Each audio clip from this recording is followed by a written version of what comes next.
네, 안녕하세요.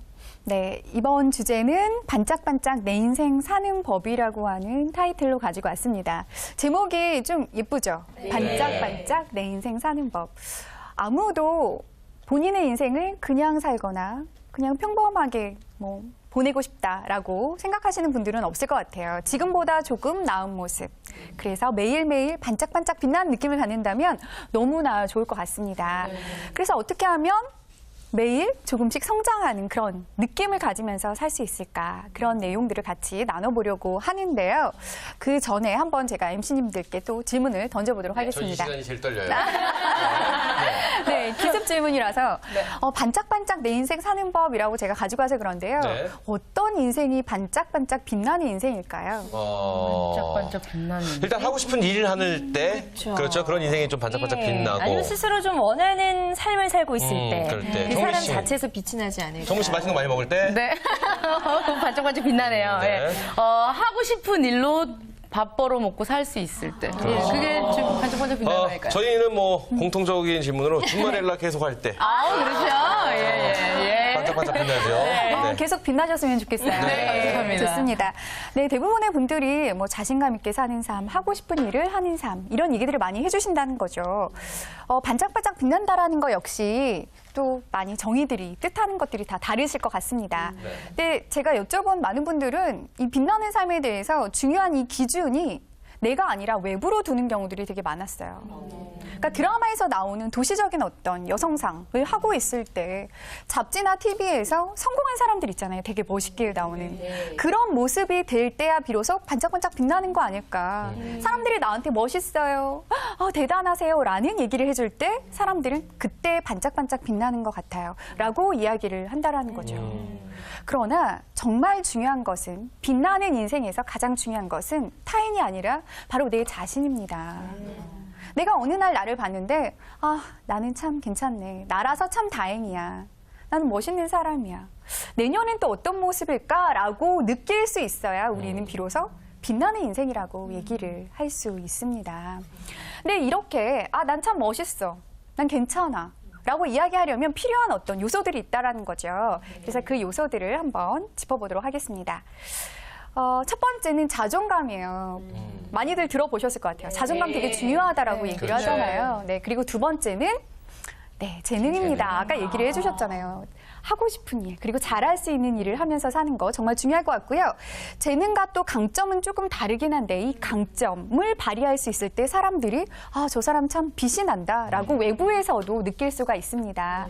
자존감과 재능, 강점 이 세 가지 아이들이요. 이렇게 막 춤을 추면서 우리들 마음속에서 어우러질 때 이제 비로소 저는 빛나는 삶이 살아갈 수 있지 않을까라고 생각을 해요. 자, 그렇다면 하나하나 좀 짚어보도록 하겠습니다. 이 자존감이라는 거 너무 중요하다고 얘기를 하고 요즘은 육아에서도 자존감이 높은 아이로 키워라 이런 얘기들 많이 하잖아요. 근데 도대체 이 자존감이라는 건 어떤 걸까?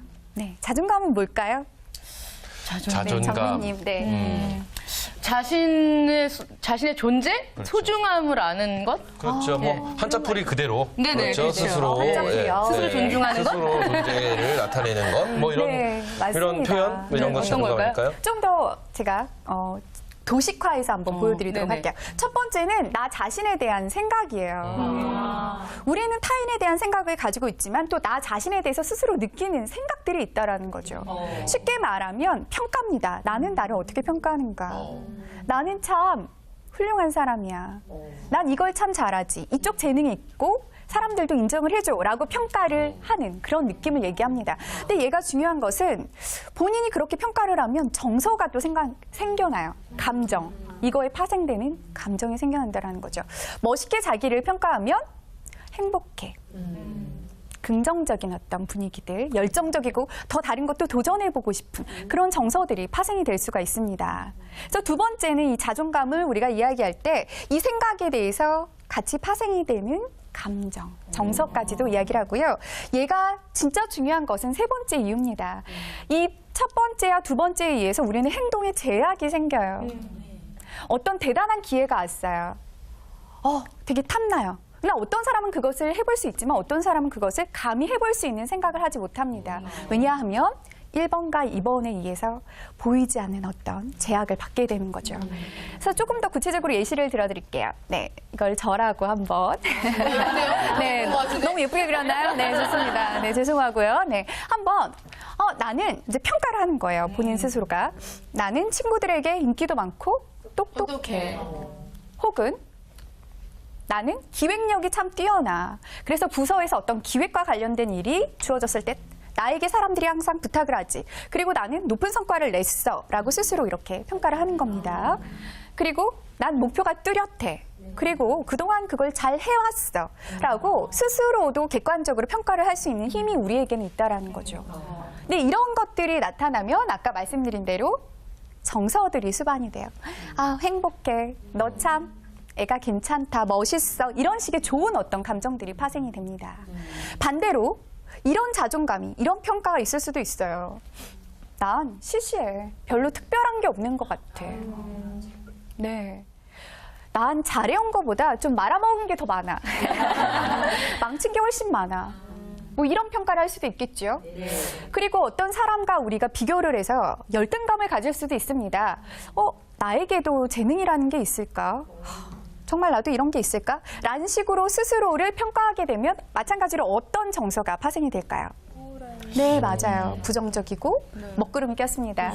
우울하고 불안하고 슬프고 이런 정서들이 파생이 된다라는 거죠. 네. 그럼 아까 말씀드린 것처럼 이렇게 우리는 환경의 제약을 받아요. 우리는 요 틀 안에서만 행동을 할 수 있는 겁니다. 이런 사람들은 예를 들어서 너무나 운 좋게 로또 같은 일을 어떤 좋은 기회가 오더라 하더라도 감히 그것을 해볼 수 있는 그렇죠. 용기가 없어요. 힘이 없어요. 왜? 그동안 나는 계속 망쳤다고. 저걸 내가 해봤자 또 망칠 테니까 라고 하면서 스스로를 옥죄게 되는 거죠. 반면에 자기를 긍정적으로 평가하고 좋게 평가하는 사람들은 나 또 이거 해볼래. 조금 실패해도 괜찮아 라고 스스로를 믿어줄 수 있는 힘이 있습니다. 이게 우리가 반짝반짝 빛나기 위해서 스스로가 난 참 괜찮네. 나라서 다행이야 라는 느낌을 받기 위한 가장 첫 번째 단계가 된다라는 거죠.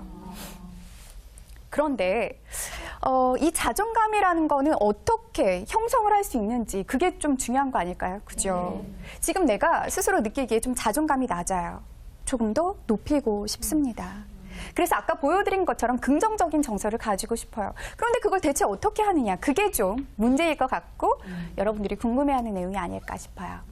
이거는 쉽게 말하면 스스로 궁뎅이를 팡팡 쳐줄 수 있는 참 잘했어. 우리 애기였을 때 엄마들이 아이고 내 새끼 이러면서 칭찬해줄 때 궁뎅이를 쳐줬잖아요. 그렇게 할 수 있는 일들을 자꾸 만드는 겁니다. 일상 속에서. 처음에는 되게 작은 걸 하는 거예요. 별거 아닌 거. 그걸 하고 난 다음엔 조금 더 근사한 일을 해보고 그 다음에 조금 더 몸짓을 키워서 괜찮은 일을 해보는 거예요. 그래서 내 안에 성취 경험이 궁뎅이를 팡팡 쳐줄 수 있는 일들이 자꾸 늘어날 때 이런 데이터가 있어야 스스로 나 멋있어, 괜찮네 라고 이야기할 수 있는 거지 아무것도 없이 어느 날 갑자기 나 자신을 사랑하랬어. 이런다고 사랑이 되는 게 아니라는 거죠. 그래서 제 사례를 좀 말씀을 드리려고 합니다. 0.24라고 하는 수치가 있는데요. 이거 무슨 숫자일 것 같으세요? 학점. 정확합니다. 정미 씨 학점은 아닐까요? 네. 흔한 정확합니다. 아이디어 있으세요? 학점 나오셨고요. 또 학점 0.24. 정미 씨 시력? 네. 뭘까요? 진짜? 뭘까요?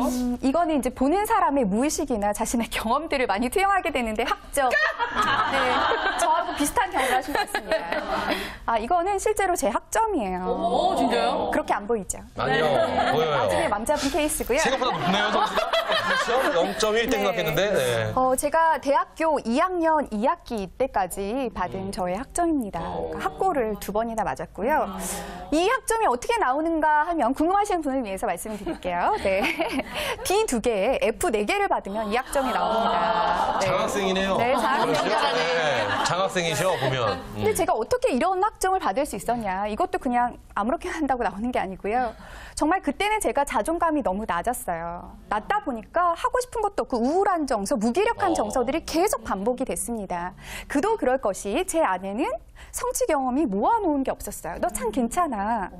야, 이제 공부 열심히 해보자. 잘할 수 있어. 라고 믿어줄 수 있는 힘이 없었던 거죠.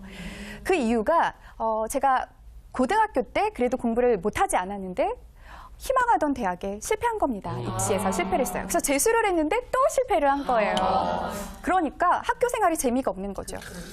나는 여기 올 애가 아니었는데 혼자 다른 사람은 그렇게 생각 안 하는데 혼자만 나는 여기 올 애가 아니었어. 이렇게 자꾸 생각하다 보니까 친구들하고도 잘 지내지 못하는 거예요.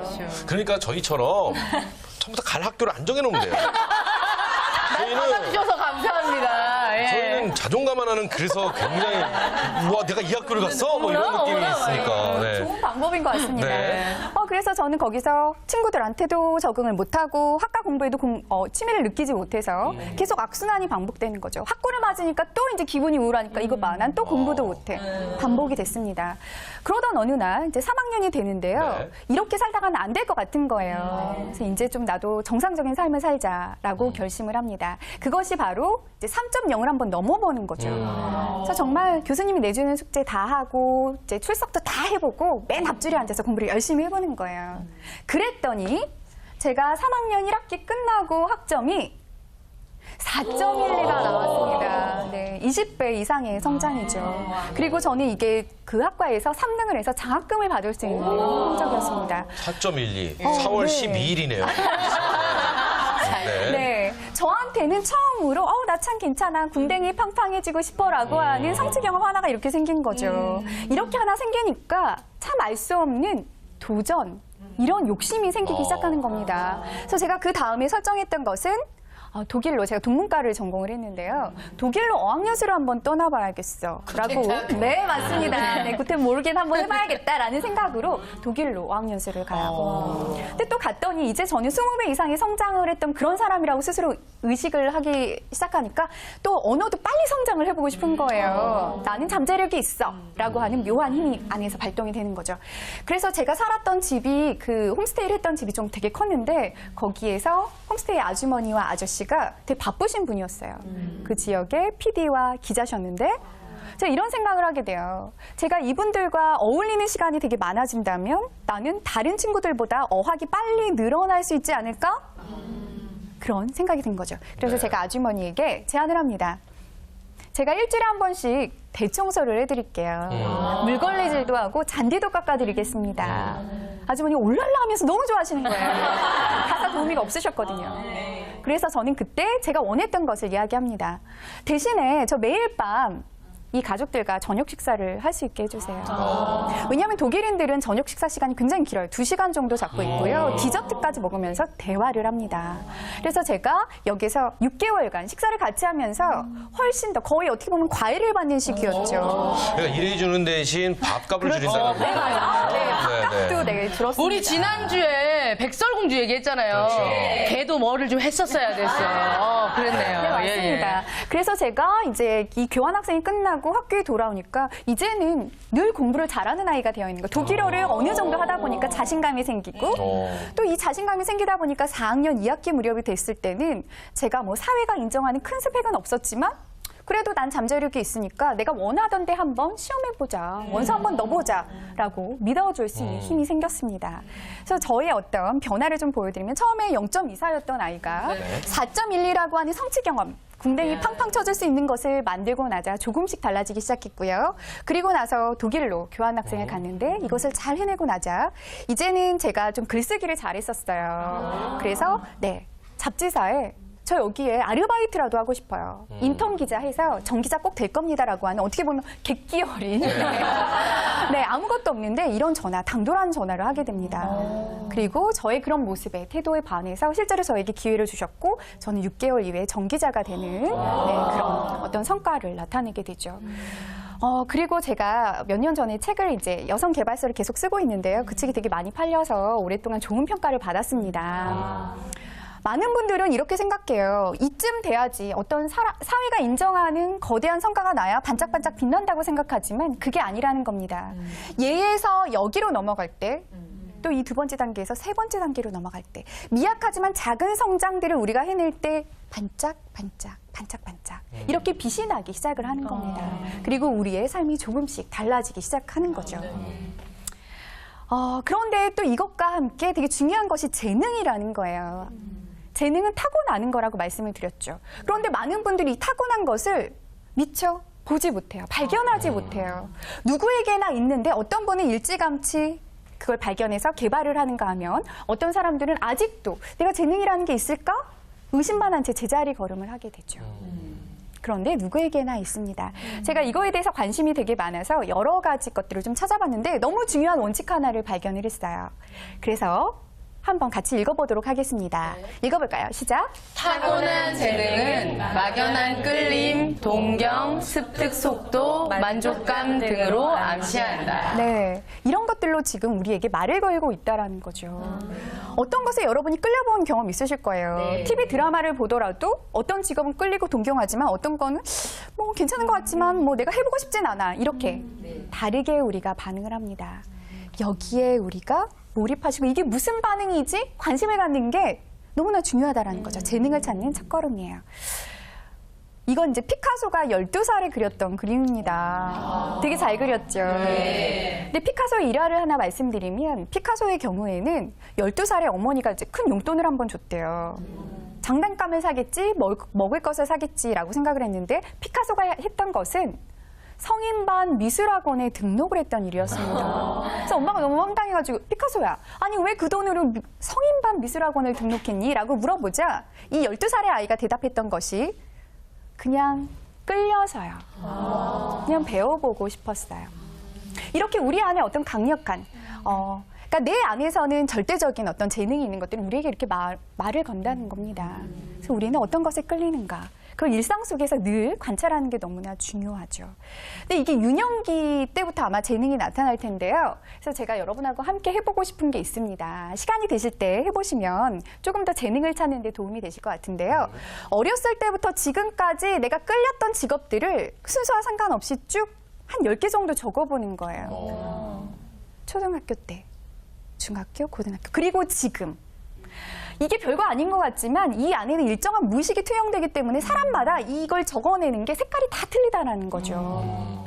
저의 경우에는 이런 직업들에게 끌렸습니다. 어렸을 때부터 관심을 가졌고요. 아나운서나 뭐 쇼호스트를 보면 우와 저 직업 되게 멋있네 이렇게 느끼고 한 번쯤 기회가 된다면 해보고 싶어라는 생각을 했어요. 그러나 저는 손재주가 없고 좀 신체적으로 움직이는 걸 잘 못했기 때문에 뭐 김연아 선수라든가 체조 선수, 뭐 디자이너 이런 직업들에는 끌리지 않았다라는 거죠. 자 이렇게 하시고요. 얘네들을 닮은 애들끼리 한번 분류를 해보는 거예요. 여러분이 느끼기에 닮았다고 느끼는 아이들. 그래서 보따리에 제가 4개를 한번 넣어보도록 하겠습니다. 첫 번째 보따리에는 제가 쇼핑 호스트, 서비스 강사, 교사, 그리고 아나운서, 영어회화 강사 이렇게 넣었는데요. 얘네들은 어떤 교집합이 있을까요? 어떤 닮은 꼴이 있을까요? 말하는 사람. 맞습니다. 말하기라는 교집합이 있고요. 두 번째 교사, 영어회화 강사, 기자, 인사 담당자. 저도 말은 하잖아요. 그렇긴 한데 또 얘네들은 또 어떤 교집합이 있냐면 교육이라는 게 있어요. 그리고 작가, 기자, 광고회사, 카피라이터. 창작? 맞습니다. 그리고 홈쇼핑 MD, 방송국 예능 PD, 홍보대 행사 AE, 광고회사 카피라이터. 이런 애들은 맞아요. 네, 창의력, 기획력 이런 게 있다라는 거죠.